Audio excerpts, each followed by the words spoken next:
السلام علیکم ورحمۃ اللہ وبرکاتہ۔ بسم اللہ الرحمن الرحیم۔ نحمدہ ونصلی علی رسولہ الکریم وعلی آلہ واصحابہ اجمعین، اما بعد۔ محترم بھائیوں، بزرگوں، دوستوں،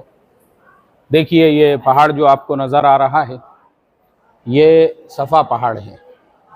قرآن کریم میں اللہ تعالیٰ نے فرمایا ان الصفا والمروۃ من شعائر اللہ۔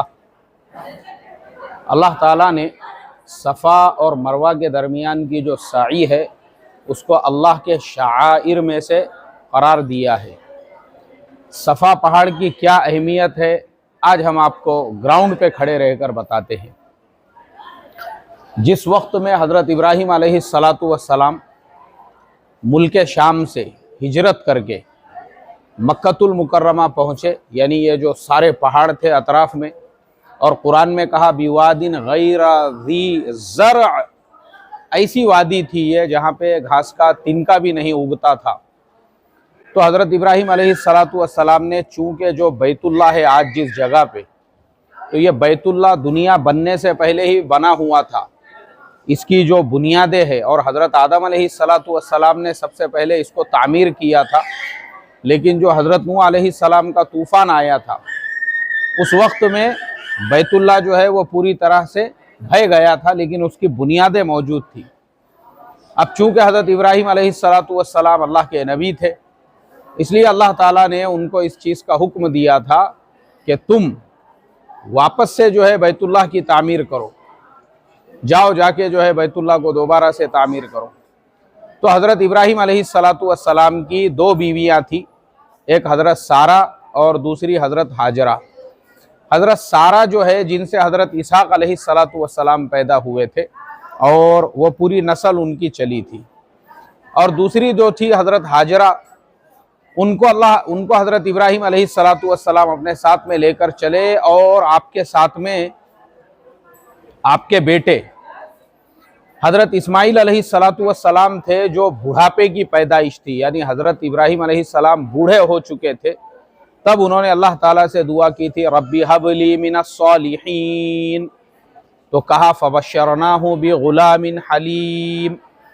اللہ تعالیٰ نے ان کو ایک خوبصورت بیٹے کی بشارت دی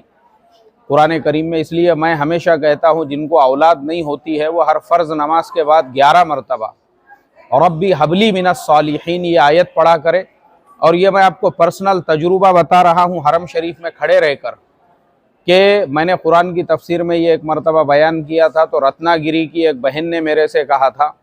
کہ مفتی صاحب 12 سال کے بعد ہم کو اولاد پیدا ہوئی ہے، یہ عمل ہم کنٹینیو کرتے رہے۔ اور اس کے علاوہ گجرات میں بھروچ میں ایک ڈاکٹر صاحب ہے، میرے بڑے عزیز دوست ہے، میرے میزبان ہیں، میں جب بھی جاتا ہوں بڑی خدمت کرتے ہیں۔ اس سے پہلے بھی میرا سفر ہوا تھا تو انہوں نے یہی کہا تھا مجھے اولاد نہیں ہے، تو میں نے ان کے لیے خاص طور پر قرآن کریم کے اندر سے کچھ آیتیں اور ایک عمل ہے، اس کا ویڈیو میرے چینل پہ موجود ہے۔ لیکن یہ جو آیت ہے ربی حب لی من الصالحین 11 مرتبہ ہر فرض نماز کے بعد جب ان سے کہا، ابھی تھوڑے دنوں پہلے میرے یہاں آنے سے پہلے انہوں نے براڈ کاسٹ کی ریکویسٹ دیے تھے، تب انہوں نے میرے سے کہا مفتی صاحب میں آپ کا شکریہ ادا کرتا ہوں، میں کنٹینیوسلی میں اور میری بیوی اس آیت پہ عمل کرتے رہے، اور اللہ تعالیٰ نے ہم کو 2 بچے عطا کیے، ٹوین جو بچے ہوتے ہیں، جڑوا بچے اللہ نے ان کو دیے۔ تو دیکھو قرآن کی آیت پاورفل ہوتی ہے۔ حضرت ابراہیم علیہ السلام بڑھاپے میں ربی حب لی من الصالحین پڑھتے رہے، تو اللہ نے کہا فبشرناہ بغلام حلیم، ہم آپ کو ایک حلیم بردبار بیٹے کی جو ہے خوشخبری دیتے ہیں۔ اور پھر حضرت اسماعیل علیہ السلام پیدا ہوئے۔ تو وہ چھوٹے سے بچے کو لے کر اور ان کی والدہ حضرت ہاجرہ کو لے کر حضرت ابراہیم علیہ السلام یہاں پہ آئے، اور حضرت ابراہیم علیہ السلام نے یہاں پہ ان کو چھوڑا اس وادی کے اندر بھی، وادٍ غیر ذی زرع وادی۔ اب یہاں پہ ان کو چھوڑ کے جو سامان کھانا پانی دیے تھے وہ ختم ہو گیا۔ اس کے بعد حضرت ہاجرہ جو تھی وہ پانی کی تلاش میں